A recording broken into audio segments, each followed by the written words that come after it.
Jeff Bezos et son empire seraient pour la première fois mis en danger. What we are trying to do is make commerce better for everyone. Une entreprise canadienne inconnue de tous a réussi l'impossible, faire trembler le géant qui a écrasé Walmart, Barnes & Noble, Blockbuster et bien d'autres, en rendant accessible à tous ce que seul Amazon savait faire jusque-là. Son fondateur, un mec de 23 ans qui voulait juste vendre des planches de snow depuis sa chambre d'étudiant à Ottawa, mais qui sans le savoir, allait créer l'arme secrète qui inquiéterait Amazon. Parce qu'aujourd'hui, cette start-up partie de rien contrôle plus de 200 milliards de dollars de ventes mondiales, sans qu'Amazon ne touche un seul centime. Mais le plus fou, tu l'utilises probablement sans même t'en rendre compte, et dans cette vidéo, tu vas comprendre comment elle a bouleversé le monde de l'e-commerce. Et cette entreprise, elle est née d'une frustration, celle d'un jeune Allemand de 20 ans, passionné de snowboard, qui décide de vendre des planches sur internet. Il cherche une solution simple pour créer sa boutique en ligne, mais il y a un problème, rien n'existe, vraiment. Alors il fait ce que tout programmateur ferait, il code sa propre solution. Aujourd'hui, cette solution vaut plus de 100 milliards de dollars. Elle emploie plus de 8000 personnes et elle permet à plus de 5 millions de marchands dans le monde de vendre leurs produits. Cette solution, c'est Shopify. Et ce jeune homme, c'est Tobias Lucht. Mais comment un simple projet de vente de snowboard s'est-il transformé en l'un des empires technologiques les plus puissants au monde?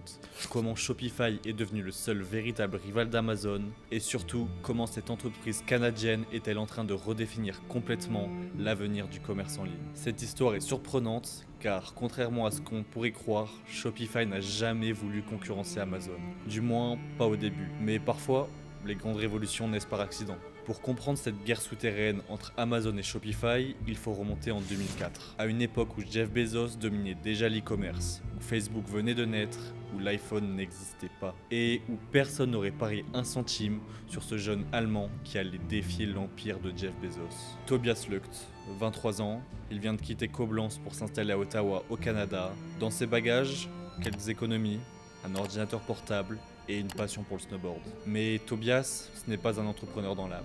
C'est un programmeur, un introverti passionné de code qui préfère parler aux machines plutôt qu'aux humains. Son rêve, transformer sa passion en business. L'idée est simple, vendre des équipements de snowboard en ligne. Spoiler alerte, il ne vendra jamais une seule planche de snow et c'est exactement pour ça qu'il est devenu milliardaire. Et ce qui va suivre va changer sa vie à jamais. Mais en réalité, c'est aussi là que l'enfer commence. Parce qu'en 2004, pendant qu'Amazon perfectionne déjà son empire e-commerce depuis des années, créer une simple boutique en ligne reste un cauchemar technique pour le commun des mortels. Les plateformes e-commerce de l'époque sont catastrophiques, limitées, compliquées et chères. Tobias essaye tout. Miva, OS Commerce, Yahoo Store, rien ne fonctionne comme il souhaite. Alors que Jeff Bezos dispose d'une armée d'ingénieurs, lui, il va tout devoir coder à la main. Et grâce à ça, il réalise qu'il n'était pas seul à galérer avec des plateformes existantes. Des milliers d'entrepreneurs potentiels abandonnaient leurs projets d'e-commerce à cause de ces obstacles.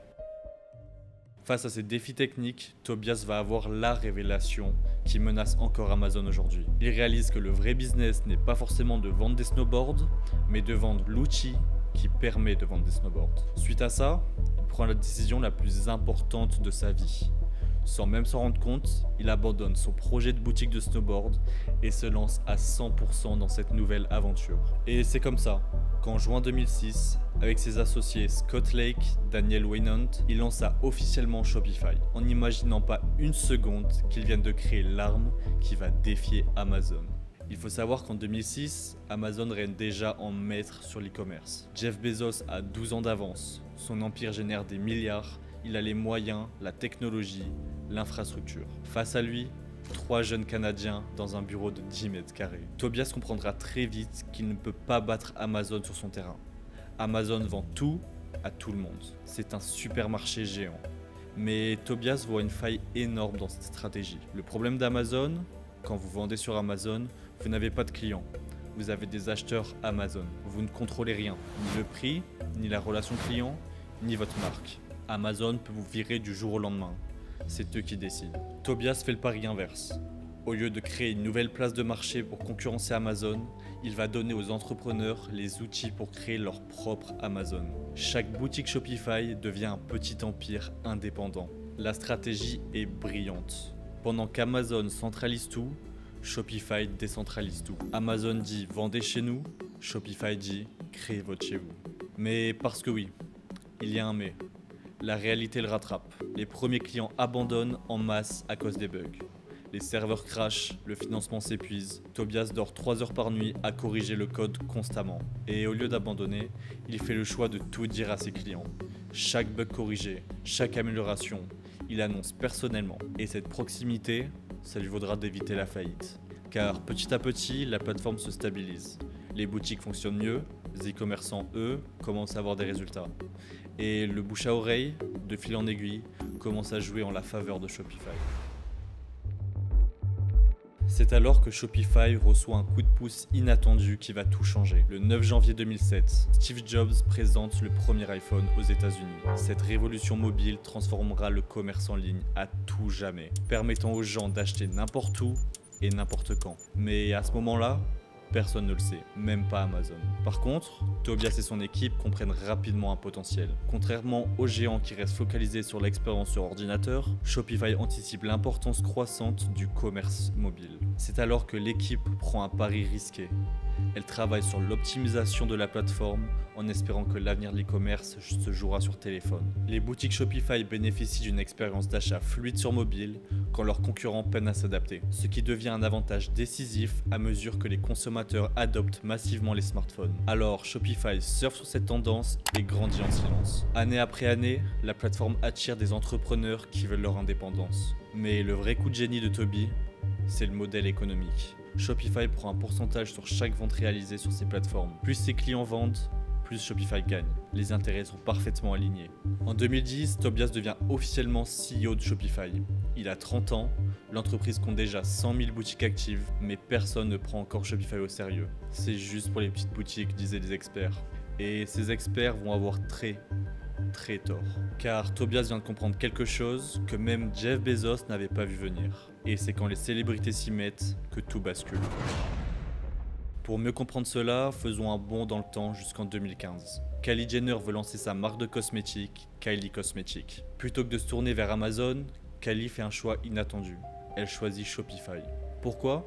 Parce que Shopify lui permet de créer sa boutique avec son design et son univers. Elle veut contrôler à 100% son image de marque et ne pas être noyée parmi des milliers d'autres vendeurs. Le 30 novembre 2015, Kylie Cosmetics lance les Kylie Lip Kits. Le succès est immédiat et ne se fait pas attendre. En seulement 18 mois, la marque génère plus de 420 millions de dollars de revenus. Ce qui est intéressant, c'est que cela illustre parfaitement la proposition de Shopify. Permettre aux entrepreneurs de construire leur empire, pas d'être locataire chez Amazon. En effet, Kylie a inspiré d'autres célébrités, comme Rihanna avec Fenty Beauty, Lady Gaga avec Oz Labs et bien d'autres ont suivi.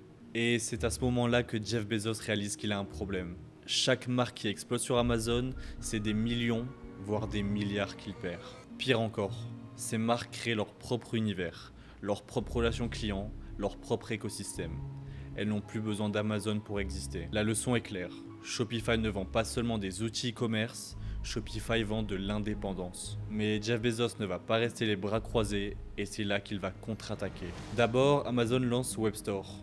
Une copie quasiment parfaite de Shopify, même interface, même prix, même fonctionnalité, avec la puissance financière d'Amazon derrière. Ensuite, Amazon baisse ses commissions pour attirer les vendeurs de Shopify.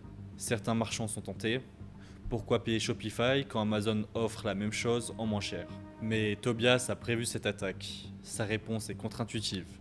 Au lieu de baisser ses prix, il les augmente. Et il investit massivement dans l'innovation. Shopify Plus naît en 2016, une version premium pour les grandes entreprises, plus chère que la version classique, mais avec des fonctionnalités qu'Amazon ne peut pas copier. Personnalisation extrême, intégration poussée et support dédié. L'effet est immédiat. Les grandes marques migrent vers Shopify Plus, Nike, Unilever, Heinz. Une à une, elles quittent Amazon pour retrouver leur liberté. Pourquoi ? Parce que Tobias a compris quelque chose de fondamental. Dans le business, il n'y a pas que le prix. Il y a la valeur et la liberté a une valeur inestimable. Amazon Web Store ferme discrètement en 2016, échec total. Jeff Bezos sous-estime encore Shopify, il pense que c'est un problème de produit. En réalité, c'est un problème de philosophie. Amazon veut tout contrôler, Shopify veut libérer. Ces deux visions sont incompatibles. Et dans un monde où les entrepreneurs veulent reprendre le pouvoir, Devinez lequel gagne. 2018, Shopify dépasse les 600 000 boutiques actives. L'action flambe à 200 $ et Tobias devient milliardaire. Mais ce n'est que le début à ce moment-là. Car en 2020, un événement viendra bouleverser le monde à tout jamais, le Covid-19. Cette pandémie changera tout, du jour au lendemain, les commerces ferment, les consommateurs se ruent sur Internet. L'e-commerce explose, Amazon croule sous la demande et peine à livrer rapidement. Pendant ce temps, des milliers de commerçants traditionnels cherchent à se digitaliser en urgence. Et devinez sur laquelle plateforme ils se tournent? L'action Shopify s'envolera de 200 à plus de 1700 $. En pleine crise, Tobias et son équipe réalisent l'année de leur vie. Ça marquera le départ de la plupart des e-commerçants qui ont réussi à l'heure actuelle. Plus de 2,5 millions de boutiques actives, 292 milliards de dollars de volume de marchandises en 2024, présent dans 175 pays et ayant 10,56% de part du marché e-commerce mondial. Et pendant que tu regardes cette vidéo, des milliers d'entrepreneurs dans le monde entier lancent leur boutique Shopify. Et chacun d'entre eux devient un concurrent potentiel à Amazon. C'est dans cela que réside le génie de Tobias Lütke. Car maintenant, Amazon sait que Shopify représente une menace majeure parce qu'il a compris quelque chose que Jeff Bezos n'avait jamais compris. Amazon fait des vendeurs de ses employés, Shopify en fait des rois de leur propre empire. Et d'ailleurs, sans Shopify, j'en serais peut-être jamais là. Et je t'invite également à te lancer, arrêtez de te trouver des excuses. C'est le moment de se lancer. Ou Shopify et va bosser.